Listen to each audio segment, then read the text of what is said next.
Welcome to Geocache Adventures with me, Shadow Dragon 1, where I explore the world of geocaching. If you like the podcast, please consider leaving a 5-star review on Apple Podcast or the Geocache Adventures Facebook page. Or share it with somebody that you think would enjoy it. Word of mouth is a great way to spread the podcast. You can also join Geocache Adventures on Buy Me a Coffee. Just follow Geo Adventures, that's one word, GEO Adventures on Buy Me a Coffee, and get behind the scenes on every episode or become a member to unlock other exclusive content.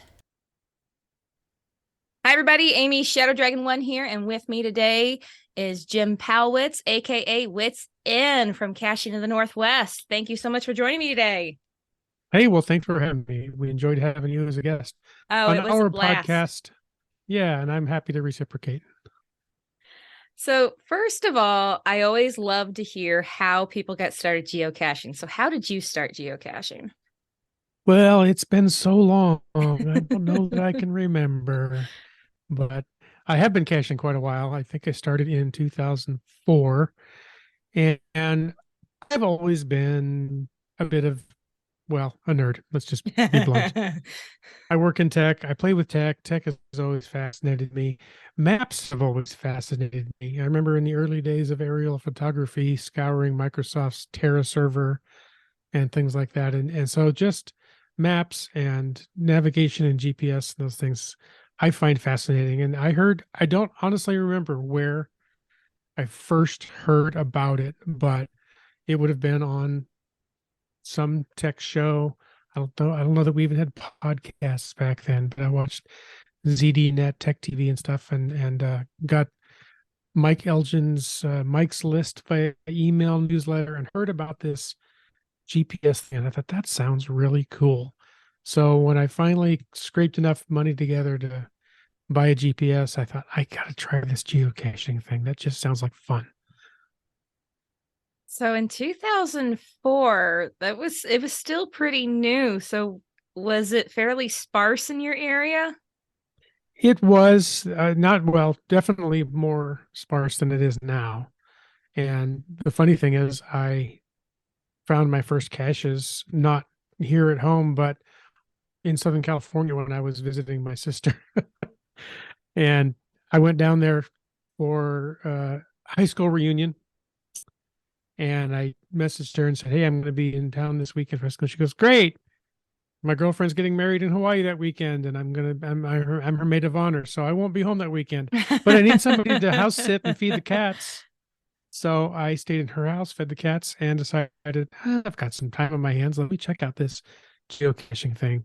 And boy, back then I did a lot of looking online, printing out the cache pages and that kind of thing. I didn't have a GPS to load them in. I just had a pocket PC with a external GPS and a battery pack that I had really Frankenstein together.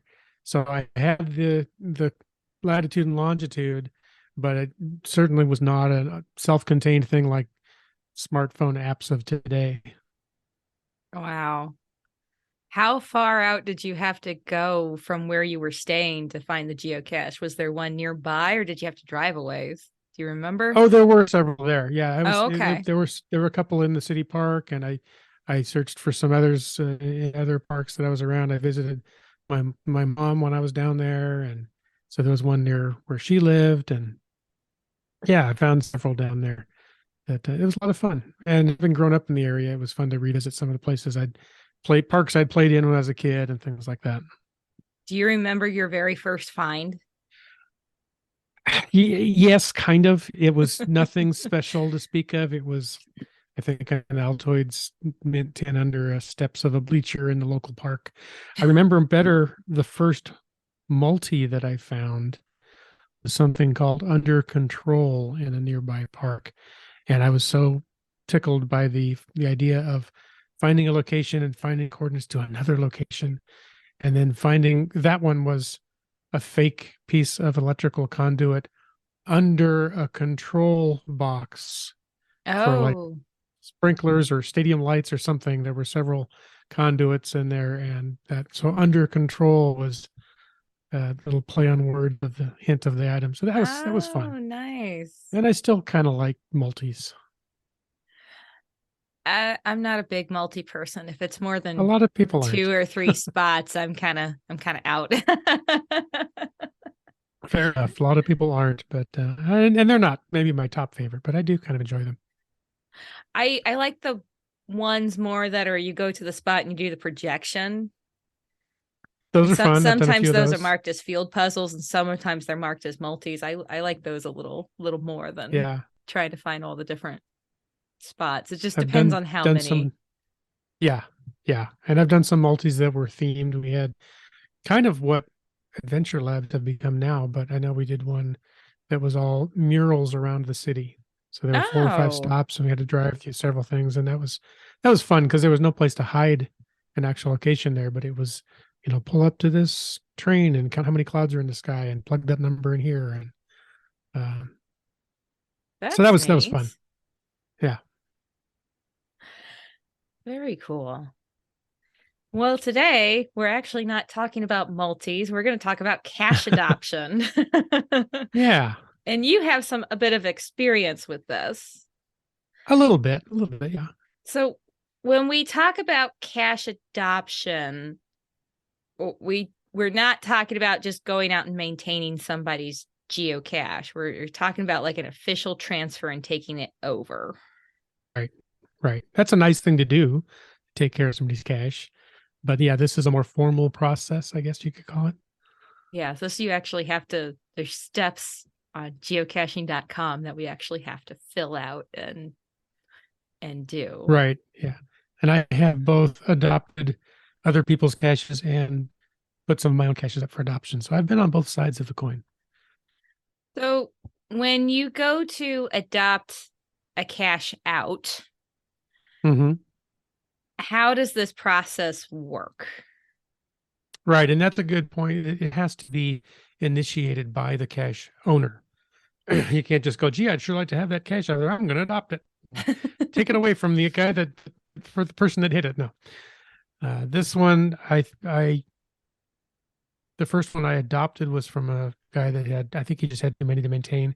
And then more recently, I've moved in the past year. So I'm 250 miles from the caches I've placed and I can't maintain them. So I talked to a friend ahead of time and said, hey, would you be willing to maintain these for me? He said, sure. So you go to geocaching.com. Oddly enough, where else would you start for any kind of geocache maintenance log or otherwise? There is a page that's geocaching.com/adopt, I believe. And there they call that the geocache adoption tool. There you punch in the GC code of the cache that you want to put up for adoption or adopt out, and it looks it up, and you have the opportunity to confirm that you're not adopting out the wrong cache, and you enter the username of the person that you'd like to have adopt the cache. So I've always done it where we prearranged it and discussed it ahead of time. Somebody was willing to do that. In theory, I guess you could just go in and type your friend's username in there, and there's also a little lookup button that makes sure to pull up their name. And I actually clicked on it and made sure that I had the right person, Yeah. even though their name is pretty unique. And then I forget the text of it, said send, go, okay, whatever. I think it's go.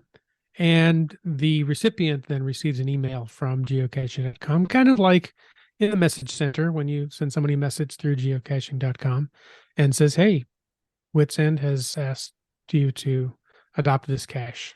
And they have the opportunity to accept it or not. If it's something that, no, I just can't do that, don't want to do that. And then you'll get an But if all goes through smoothly, and whenever I've done it, it has, then they are now the official owner of the geocache. They get all the owner logs. They can go in and all of the things. If you've ever hidden a cache, and I hope most of your listeners have hidden a cache, it's fun to go out and add back to the game board. We can't find them if Yeah, it nobody really hides them, can right? be.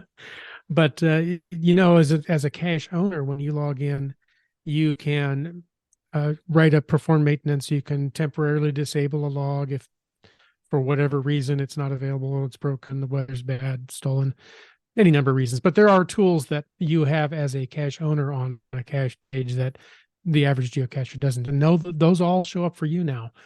The one thing I think is interesting, and I kind of like it, for the average geocacher to go to a cache page that has been adopted out, right at the top of the page, it says the cache name, and it says a cache hidden by Shadow Dragon 1 say. When you adopt a cache out, it still says that original name. If you click Really? on it, yeah, if you click on it, it goes to the new owner. So you can easily tell it's not that it's a secret. But I think that's a nice little homage to the person that originally took the time to hide the cache. Yeah, that's interesting. So why would you adopt out a geocache versus archiving a geocache?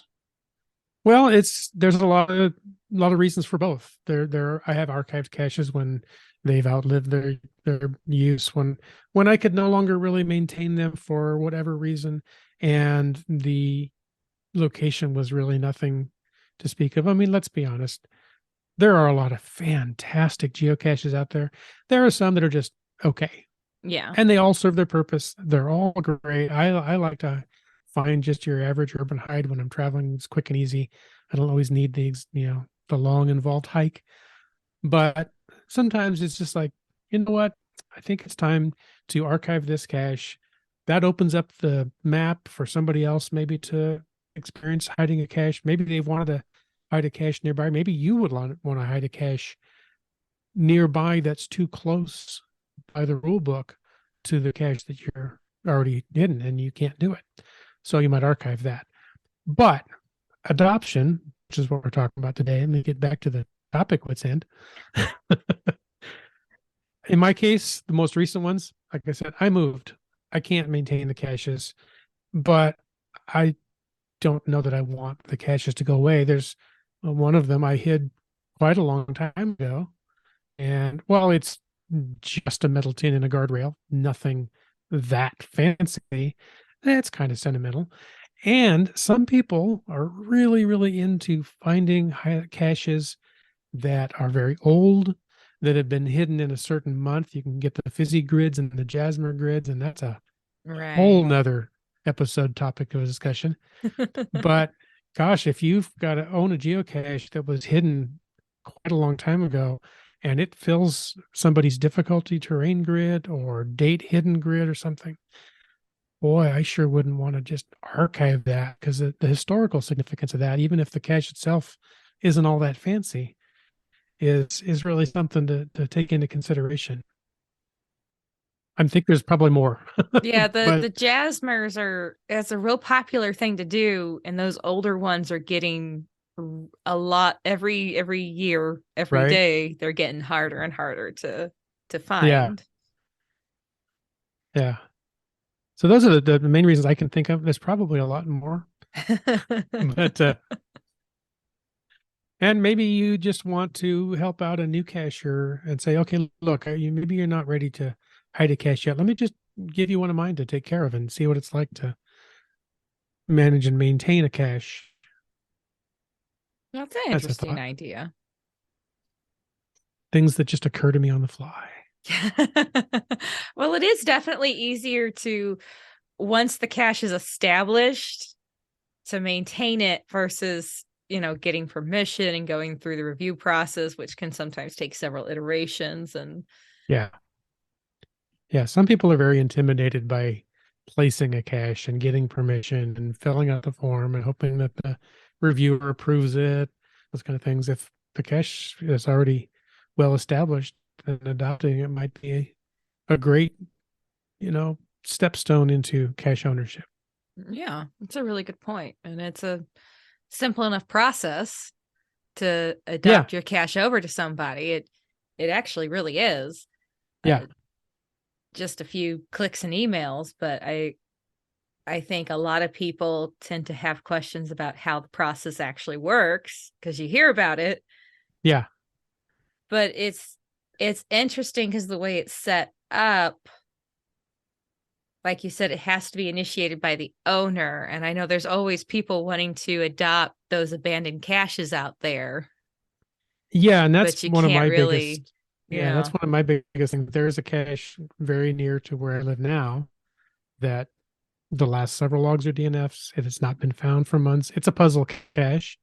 I've solved the puzzle. I know my coordinates are correct based on the puzzle checker on the cache page, but near as I can tell, the final location, the container's gone. So I would be happy to adopt that cache. In fact, I went to the message center and messaged the cache owner and said, "Hey, if you're not going to maintain this, would you adopt it out to me?" But they've not. This person's not logged into geocaching in quite some time. Some of the other local caches tell me that they're not active anymore. So I don't know why, I don't know how, but it would be nice if there was a way to contact geocaching and request adoption, perhaps. Maybe they could contact the cache owner and say, hey, if you don't respond to us in 6 months, a year, pick the date, pick the time frame, I don't know, then the cache will be up for adoption. Because if you don't maintain a cache, the reviewers very often will put it to archive, mark it for archive, and say, hey, the Yeah. cache seems to be missing and the owner's not responding, so we're just going to archive it.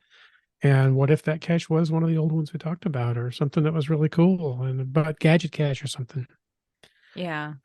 That process can actually take a really long time sometimes too, depending on the number of reviewers in the area and Mhm. how much time they have to look at it and everything. And I'm not sure how they get notified on things like that, or it's a whole Yeah, nother process. yeah, A lot of red tape we're around things. right. We here, Caching in the Northwest podcast, we are here, well, in the Northwest, and not far from Geocaching HQ. So we have the opportunity that we probably run into some of the lackeys a little more often than people in other areas. And I actually asked a lackey one time, fairly recently, about, hey, is there? And she kind of said, well, not really officially. No, you can do kind of a community maintain, place a new Yeah. container there and write a note on the cache page. But officially, there's not a way to request adoption. But maybe once they hear it on your podcast, then maybe they'll just jump right on that. Who knows? You never know. It is actually interesting because I trying to research and get some background information ahead of time. I actually didn't find a whole lot out there on this. I found one YouTube video and one other podcast, and then of course the official geocaching.com listing on, the steps for how to do it. And that was all that I Yeah, found. And usually you have all kinds of blogs written and YouTube videos yeah, and other podcasts and everything. And this is one of those that there, for whatever reason, there's just not a lot of stuff out there talking about it. But I see people on Facebook all the time asking about how can I adopt this cache that's sitting there. yeah, yeah. It is one of those things that, well, it's a pretty simple thing, really. People probably try to make it more difficult than it is, but there's not a lot. In fact, one recently, even though I had adopted caches in the past, when I recently put a couple of mine up for adoption, I had to hunt pretty hard to find the tool. It wasn't obvious to me where to find it. I thought it would be something right on the cache owner dashboard or in the cache page as when I logged in as the owner, and maybe it was there and I never saw it. It wouldn't surprise me, but I didn't find it easily. I wound up doing the old Google search and finding a link to the page for the steps. That's how I found it. I searched geocache adoption and the link was there at the top, followed by a whole lot of other adoption articles that were not related to geocaching. Thankfully, adopting a cache is far less involved than Yes, adopting a person. Yeah. far less involved. And the upkeep is much lower, I would have to say, than, than maintaining Yeah. a person, maintaining a child. Oh. There are a few limitations with cache types, though, aren't there? Not too many, but like There are a few. Yeah. they list And legacy cache types. right. And so apparently, I don't own any, so I didn't know this, but you cannot adopt out a webcam cache or a virtual cache. Is that That's the way you understood it too That's there. the way I understood it based Yeah. on geocaching.com's And that's official language. kind of disappointing because webcams are really hard to find nowadays. There's just so Yeah. few of them, and they are legacy. They're not allowing you to hide anymore webcam caches. I have quite a few webcam hides from my early geocaching days, and gosh, I'd hate to say, well, the owner's not going to maintain this, so we're just going to archive it. Well, let me adopt it. No, no, can't do it. It's a webcam. So Yeah. That would be nice if you could adopt that one. But right, and then I don't even know if this has come up yet because adventure labs tend to be so newer compared to the other cache types. But right. I'm making the assumption that you can't adopt them because there's no GC code. I would think that's probably true as well, but it's hard to say. And Adventure Labs, they're in a separate app. They can be rather polarizing as amongst some geocachers. Some people Oh, yes, they really can be. don't like them. Some people love them.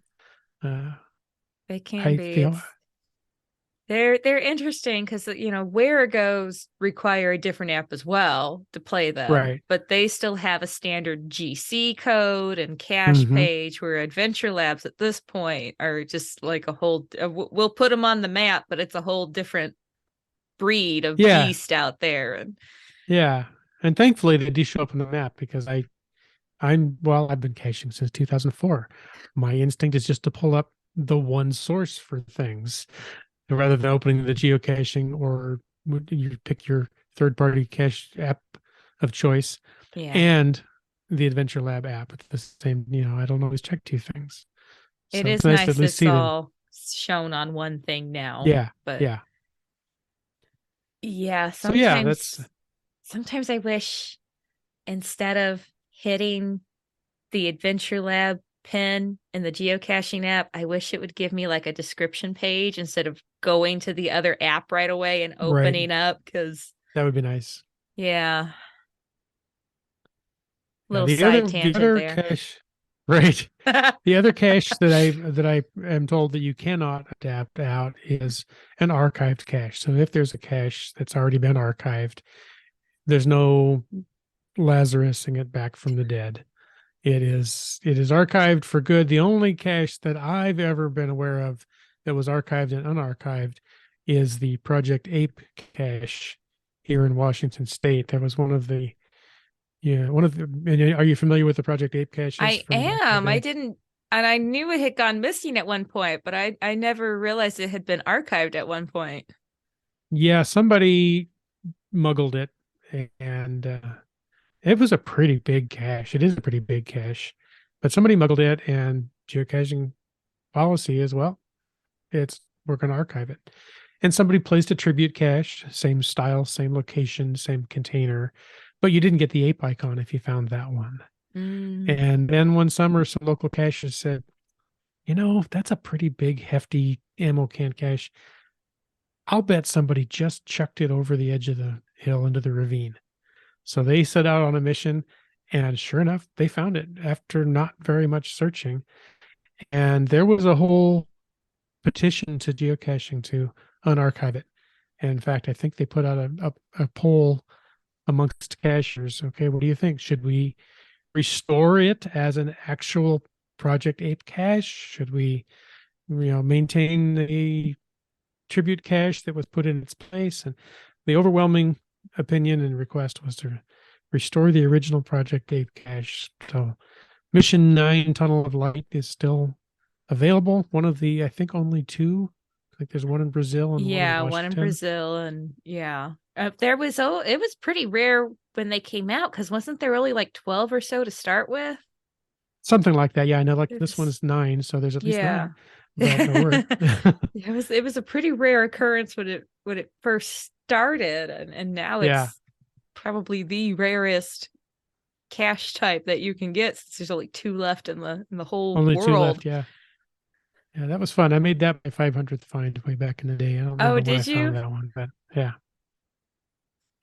Yeah, that's on my Uh, geocaching bucket list to hopefully get out there one day while it's still yeah, I hope you around. do come visit out here when you come say hi.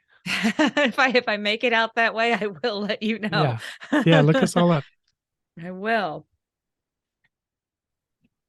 So the one thing that I think a lot of geocachers might be wondering, is it a premium feature to adopt a cache, or can anybody do it? That is an excellent question. And I have to be 100% honest and say, I don't know. I was going to look that up and I forgot to check on that. Did you check on that? From what I could find, I'm not clear on that answer either.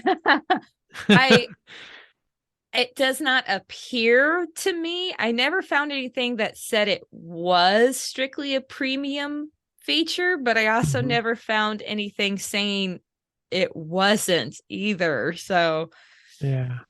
I'm sure somebody out Gosh, there knows. yeah, some podcast listener is screaming at their headphones right now saying, yes, no, but I'm sure they I are. would think, I would think that, you don't have to be a premium member to hide a cache Yeah, to the best of my knowledge. So I would think that anybody could adopt one, but I would hope so. yeah, I would think so. And I want to say that's the right answer, but I also know as soon as I say that, yes, that is 100% right, somebody right. will come and show me where I'm wrong. So I'm going to say I've got 99% certainty that that's the right answer. Well, you and I are at least in agreement with that. So sure somebody out there is yelling a different answer at us, but Oh, somebody's yelling. Of course. Isn't that, yes. don't we all have those moments when we're listening to the radio or the podcast and you know the answer and you just start yelling Oh, at the yes. radio? How could you not know this? Yeah. Yeah. Just start yelling the answer. You're sitting there in your car like a maniac yelling at the radio. Yeah. Yeah.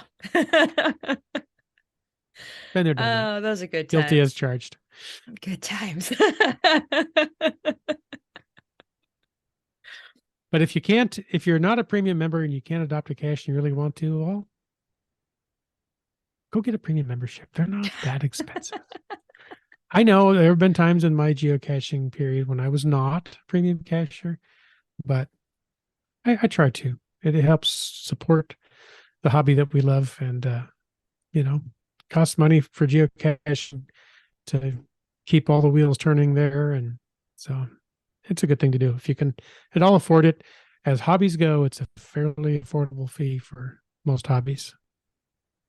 Yeah, and if that's as far down the rabbit hole as you go for Right, money right. wise, like all hobbies, you can Oh, find ways to spend more easily. you can go in deep if you let yourself, but yeah. Well, you have a couple of cache highlights for us today, and I'm Hash excited. highlights, yes. Yes, I love multiple ones. So the first one I have written down here was Mhm. GCHWPC. Correct. Yeah, Hotel Whiskey Papa Charlie. That I think if I had to pick one cache that was my favorite cache of all time, if it wasn't this one's really far up the list. I often think of this and describe this as my favorite cache. I found this cache in November of 2004 when I'd only been caching for a couple of months. It was one of the first caches that I took my family with me on, and my kids were little at the time, and we have such great memories finding this cache. It's called Captain Wapato's Treasure Hunt. It's in Wapato Park in Tacoma, Washington here. And guess what? It's a multi. I know how much you like multis where we Oh started this my, I love conversation, but Maltese. I have grown to know the cache owners of this, the hiders of this, as good friends over the years, but I didn't know them at the time. They're a family hidden by Team Noltex is the name that they cache by as a team, as a family. And they put together this little story about, and it's all written in pirate speak, arg mateys and the whole 9 yards. But you go to a place in the park, and boy, they went far enough as to metal stamped numbers into brass plates and mount them in the park. It wasn't just like a Sharpie pin on the back Really? of a road sign or something. And I saw that and I thought, wow, this is really well done. And Wapato Park has a lake in it, Wapato Lake, oddly enough. And they set the multi-cache up to take you all the way around the perimeter of the lake. There's a hiking, jogging trail around the perimeter of the lake anyway, so Okay. it's not like you have to bushwhack. And there's one down at the boat ramp dock at one end of the lake, and there's one across a viaduct crossing at the other end of the lake. And the final location, and my friends that hit it said the location, the final is what he found first. And he said, I have to build a cache on this because I don't know if you remember, you're probably too young to remember, but back when I was a kid, you'd go to the park and there were these play structures to climb on. And they often had these little fort looking structures you could climb up on. And there was a fake telescope. It was just a piece of pipe mounted on a swivel that you could look through. But boy, you were exploring the stars or piloting your captaining your own ship or whatever it was and you're a kid. And there was one of these in the park and it had been removed from active use and kind of shoved in the back corner of this lot close to a service yard. Is kind of all askew, but that doggone telescope was still mounted to the rail. And if you he took and painted a line on it, so if you pivoted it until the red marks lined up and sighted through that telescope, you saw the base of a big tree, and that's where the final was, behind the tree. And I just thought, this is really Oh, cool. wow. So yeah, that's still one of my favorite caches ever. That And sounds really neat. the really cool piece personally for me, fast forward over 15 years later, like I said, I know these people now, they're friends of mine. He came, I saw him, this was in 2021, I think. He says, I got something for you. I'm like, oh, what's that? And he said, yeah, we were walking the trail. And he said, I wonder if that's still, even though the cache had been archived for years, sure enough, there's still one of the brass number plates mounted underneath a railing on the. He said, so I got out my pocket knife and pried it loose. He mounted it on a wood plaque with the GC number and the name, and he presented it to me and it's like an award. I have it packed because, like I said, I moved and I don't have it out on display right now. But that's it. It was really cool. That I is have a so piece neat. of the original number plaque from Waypoint 3 of Captain Wapato's treasure hunt. So That's pretty cool. that's a cool one. Yeah, that's a cool one. I had a couple other ones. If you want to go through it, a couple other ones. Yeah, absolutely. So the next one I had was GCV is in Victor, N is in Nancy, 3-1. Right. And that was hidden a long time ago in 2006. And I'll go ahead and also include the final one because they're really the same cache. That's The GC sequel. 6. Yeah, 6-5 Whiskey 9 Victor W9V. Both caches had the same name and the same final and the same location because they were the same build. He found um, it's kind of a park, a little woodsy area Okay. that, and it was one of the first caches that I ever did at night. And if you've ever done caches at night, they can be a lot of fun. Almost always they're done with reflective tacks, and you take your flashlight and you find the little glowing glints in the trees and you work your way down the trail. This one was called Control the Night because you used a television remote control. You could bring your own with you, or you could in the first waypoint and published coordinates there was a Tupperware with an old TV remote in it. You just didn't know if the batteries were still going to be good. But you hiked down this trail to a large clearing, and you stood in the middle of the clearing and you pushed the TV remote buttons as you slowly turned around and pointed it in the woods all the way around you. And when you found the right tree, there was an infrared detector that would cause a little red LED to light up. So you would Oh. know that, oh, that's the tree. So a flashlight wouldn't help you in this condition, in this situation. You had to use something that emitted infrared light like a TV remote. And then you would go to that tree, and on the back of the tree there was one of those brass number tags with the coordinates for the next clearing, and so on. And then the final location, you get to location and you do your remote at the infrared. Only this time, instead of lighting up a little light tell you where it was, he had mounted a laser pointer up in the tree that shone across the clearing at another tree that had the final up inside a hollow tree there. So that was just wow. such a cool thing. But unfortunately, technology out in the weather, it had problems. And unfortunately, like a lot of things, people would vandalize it, steal parts, sad to say. So he archived the first one, and then years later, hit another one with the same theme, the same things, and kind of did a little. He kind of built some metal boxes to protect things more and mounted more, and somebody still wound up stealing one or two of them. And he said, "I'm done. Jeez. It's too bad." But yeah, so that the first one was hidden in 2006. I don't know what date it was that he archived it, but the second one was hidden in 2015. Sadly, they're both archived now, but all those hidden by Team Noltex, local cacher to the Tacoma, Washington area. Great fun. If you're out in the area, you can't do those caches, but I highly recommend looking for Team Noltex and filtering by caches they've hidden, because they hide quality caches. Sounds like it. Those all sound like really cool, especially the infrared with the TV remote. I haven't heard of one like that before. I've never seen one like it since. That was so fun. Wow. That is neat.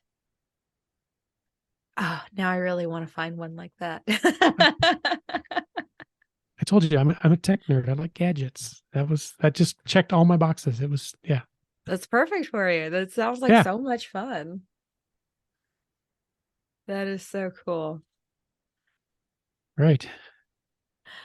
Well, Jim, thank you so much for coming on here and talking cache adoption with us and sharing those cache highlights. That was really neat caches. I'm sad to hear that they're archived, but I'm glad to hear they existed. They were a lot of fun. It's been fun chatting with you, and thanks for letting me derail things off into multis and everything else. Oh, you know what? This derailing things is a constant occurrence with me. So you've been listening to Geocache Adventures with me, Shadow Dragon 1.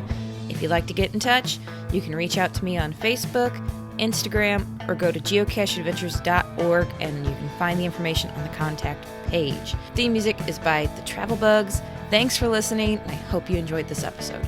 Have you heard of FTF Magazine? It's the magazine for geocachers. It is full of articles and pictures, all submitted by geocachers just like you. I'm a subscriber myself, and I love it. My favorite part is the little snippets on the edges of the articles on all the different pages. Those are my favorites. Just go to ftfgeo.com to check them out and tell them Shadow Dragon 1 sent you.